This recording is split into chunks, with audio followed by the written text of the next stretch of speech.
I was absolutely familiar with the first film.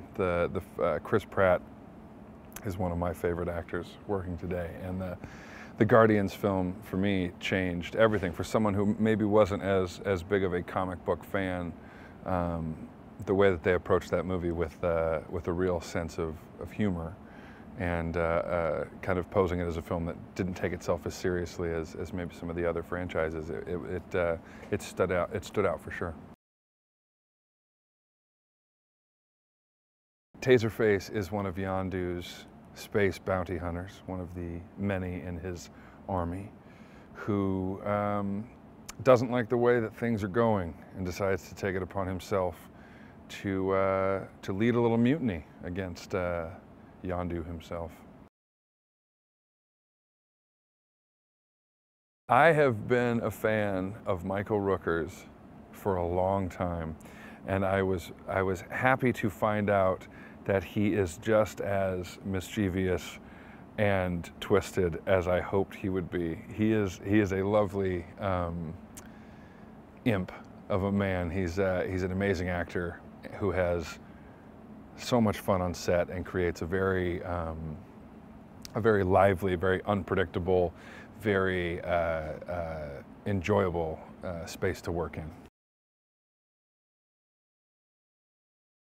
Taserface's goal is to fulfill his assignment at every turn, especially when there are large amounts of money involved.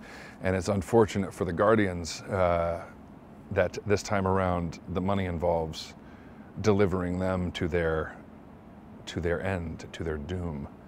But hey, he's just a guy doing a job. You know, we ran through a bunch of ideas, and the character that we ended up with is completely different from the character that I auditioned with.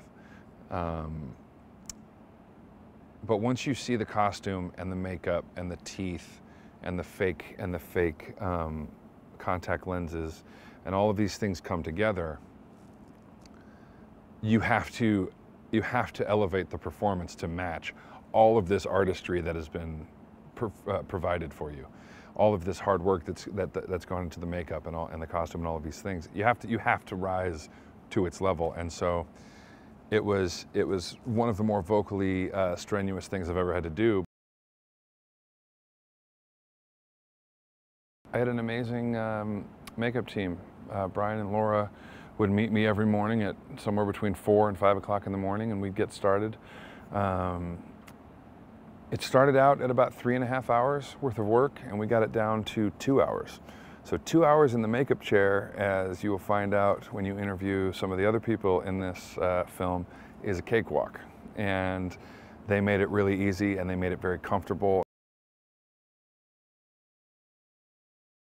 James is a very collaborative director. He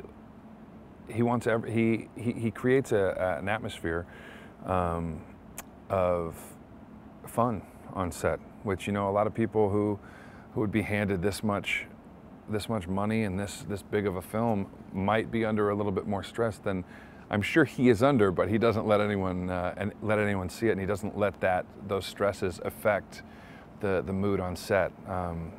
So everything is always very up and very playful and very light, and he's a very efficient captain. You know, he runs a tight ship, and get in, get what we need, get out, and have fun all along the way.